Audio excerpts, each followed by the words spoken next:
Sa ibang balita, naranasan na ang malakas na pagulan sa lalawigan ng Batangas. Kaugnay nito ay nabisuhan na ng Philippine Coast Guard ang mga pasahero sa Batangas Port na ipagpaliban muna ang pagbiyahe. Ang detalye sa ulat ni Julius Disamburon via phone. Julius, magandang gabi. Maraming salamat at magandang gabi nga sa iyo, Ria. Sa ngayon po ay nananatiling bumubuhos po ang malakas na ulan dito po sa may area po ng Batangas Port. Kung saan nga po pati po yung mga alon ay kapansin-pansin na talagang napakalalakas na nga rin po. Sa ngayon, Ria, naging halos magdamagan na naging pagbuhos ng ulan dito po sa lalawigan ng Batangas. Gaya nga nung kanina kinaroroonan namin doon sa may Kapitolyo mismo ng probinsya, kung saan nga ay naka-alerto na nga itong mga tauhan ng Batangas City Disaster Risk Reduction and Management Office.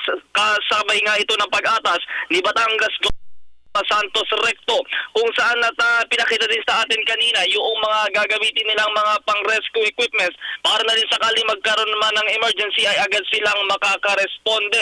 Samantala nagkaroon din ng kaunting pagbaha sa ilang low-lying area sa lugar at may mga nailigas na rin sa ilang mga daycare centers dito na kung saan pansamantalang titirahan nga ng mga nasabing pamilya.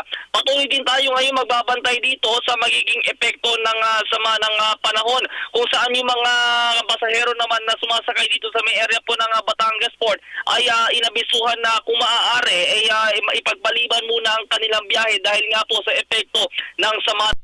Tatandaan po, nakataas pa rin po ang yellow warning signal dito pa rin po sa may area po ng Batangas. At simula nga po kahapon ay suspendido nga po ang klase dito sa mga lugar na ito. Sa ngayon, Ria, ay ramdam pa din ang sama ng panahon dito po sa lalawigan ng Batangas. Mga kaibigan, mag-ingat-ingat po tayo ngayon.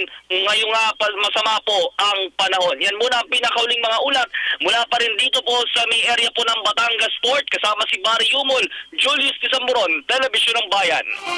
Maraming salamat, Julius Disamburon.